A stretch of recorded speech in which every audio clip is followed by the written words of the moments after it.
وہاں بھی دعا کریں، پھر مروہ سے صفا آئیں، پھر دعا کریں. یہاں دعا نہیں کریں گے تو کہاں دعا کریں گے؟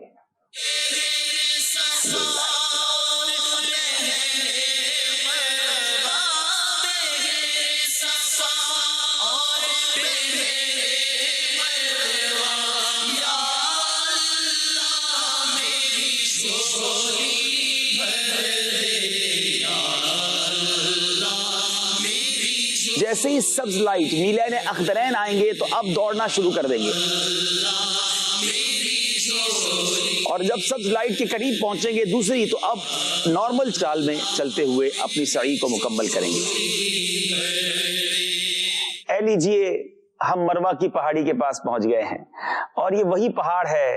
یقیناً ان پہاڑوں نے، ان فضاؤں نے ہمارے آقا علیہ الصلوۃ والسلام کی زیارت کی ہے. اب آپ کا ایک چکر پورا ہو گیا ہے، آئیے پھر کعبہ شریف کی طرف رخ کیجئے اور دعاؤں میں مشغول ہو جائیے.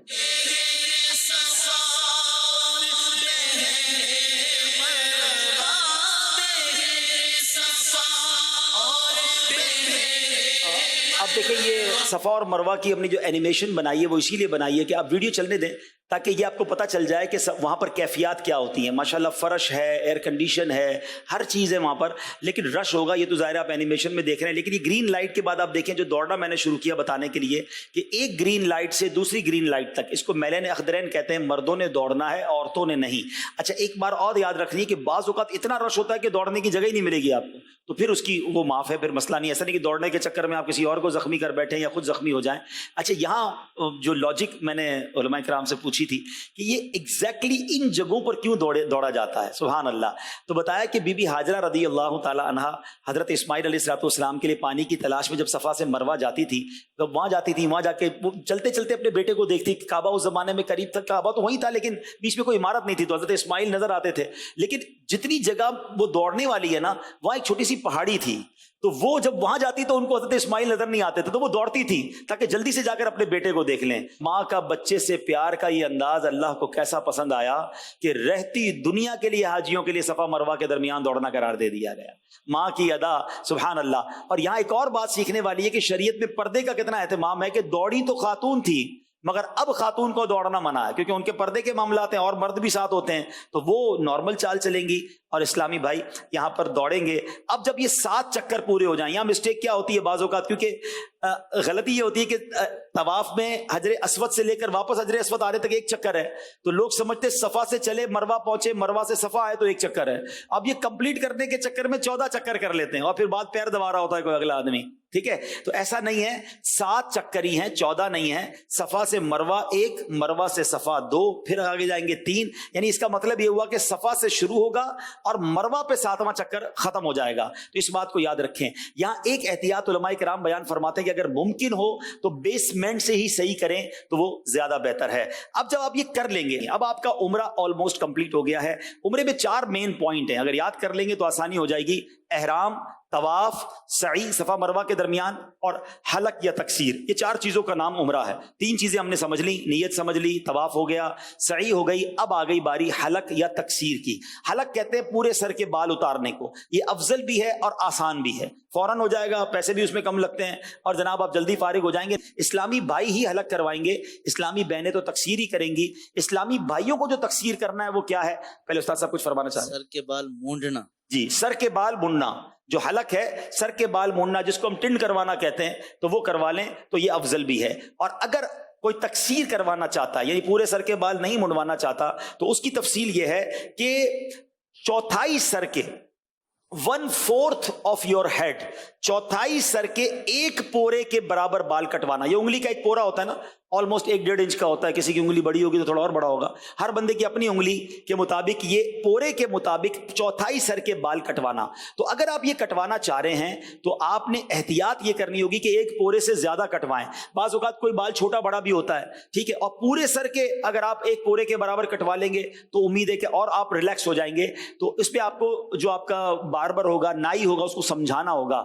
آپ یہ دیکھیں گے کہ مروہ کے کنارے پر کچھ لوگ کینچی لے کے کھڑے ہوں گے، 2 بال 4 بال ادھر ادھر سے 4 بال ادھر سے 2-4 بال ادھر سے کاٹے کہ بس ہو گئی تقصیر. تو ان کو دیکھ کر آپ یہ غلطی مت کرنا, آپ کی احرام کی پابندیاں ختم نہیں ہوں گی, آپ احرام میں ہی رہ جائیں گے, کہیں ایسا نہ ہو, یا پھر اس کی جو بھی کانسیکوینسز ہوں گے, دم وغیرہ کے معاملات آگے جا کے ہوں, تو پراپر حلق کروائیں یا تقصیر کروائیں. بہرحال حلق کروانے والوں پر نبی پاک علیہ الصلوۃ والسلام نے 3 بار دعائے رحمت فرمائی ہے. تو یہ بال ادھر ہی قربان ہو جائیں, اس سے اچھی کیا بات ہے, جتنی بار جائیں حلق ہی کروائیں تو یہ زیادہ بہتر ہے. بہرحال ماشاءاللہ آپ کا عمرہ ہو گیا, اب آپ احرام کی پابندیوں سے فارغ ہو گئے. اب آپ گھر جا کر احرام اتار کر غسل بھی کر سکتے ہیں, خوشبو بھی استعمال کر سکتے ہیں.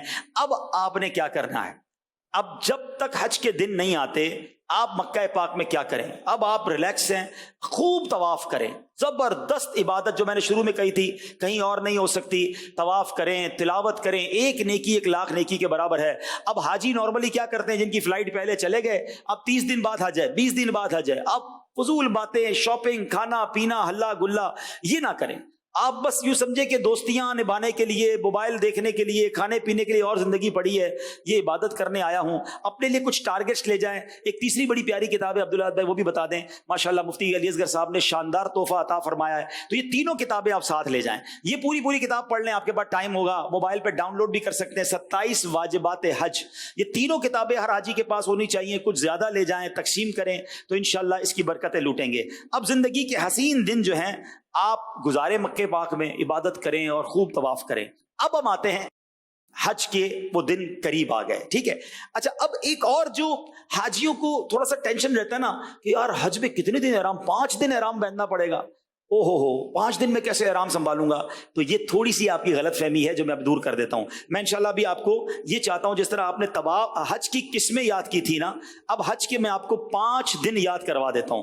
جس نے حج کے 5 دن یاد کر لیے, سمجھ لو اس کو حج کرنے کا سارا انداز سمجھ آ جائے گا, بہت ساری آسانی ہو جائے گی. لیکن پہلے والے سبق کی دہرائی کر لیتے ہیں. حج کی کتنی قسمیں ہیں, حج کی کتنی قسمیں ہیں. پہلی حج قران, پہلی کون سی ہے. حج قران کرنے والا کس چیز کی احرام کی نیت کرتا ہے, حج اور عمرہ دونوں کی, ماشاءاللہ.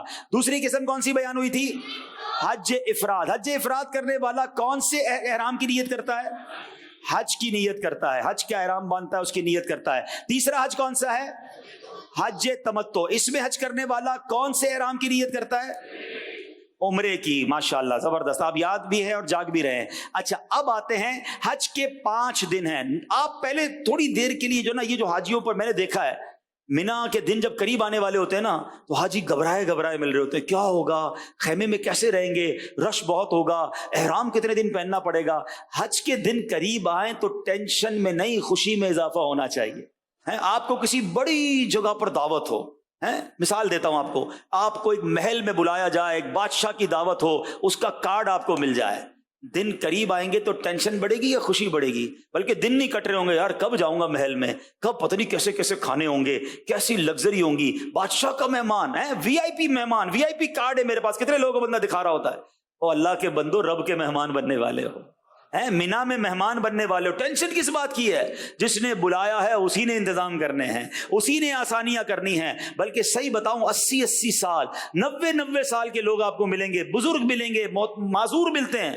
جب وہ مینا عرفات جا رہے ہیں تو مجھے کس بات کی ٹینشن ہے. تو خود بھی ٹینشن میں نہ آئے, واللہ مینا کی راتیں یاد آئیں گی آپ کو, مزدلفہ کی وہ رات زندگی بھر یاد آئے گی, عرفات کا وہ دن آلویز آپ اس کو ریممبر کریں گے. ارے یہ تو انجوائے کرنے کے دن ہیں, رحمت کے سمندر میں تیرنے کے دن ہیں, ٹینشن کس بات کی. بلکہ جو ماشاءاللہ نوجوان ہیں, سمجھدار, ایک نیت کر لو کہ میں مینا عرفات میں دوسرے حاجیوں کی مدد کروں گا, انشاءاللہ ان کو ہیلپ کروں گا, ان کو ٹینشن ریلیز کروں گا, میرے رب کے مہمان ہیں, ان کی خدمت کروں گا. میں نے دیکھا ہے ماشاءاللہ کچھ نوجوان پانی کی بوتلیں خریدتے ہیں, اور یہ لکھا ہے کتابوں میں کہ حج کرتے ہوئے جاؤ تو اپنے ساتھی حاجیوں پر صدقہ کرتے ہوئے جاؤ. کوئی فروٹ خرید کے بانٹ رہا ہوتا ہے, کوئی پانی بانٹ رہے ہوتے ہیں, دوسرے حاجیوں کو ریلیکس کریں اور ان کو بالکل فری کر دیں. تو بہرحال اب آپ نے پہلے حج کے 5 دن سمجھ لینے.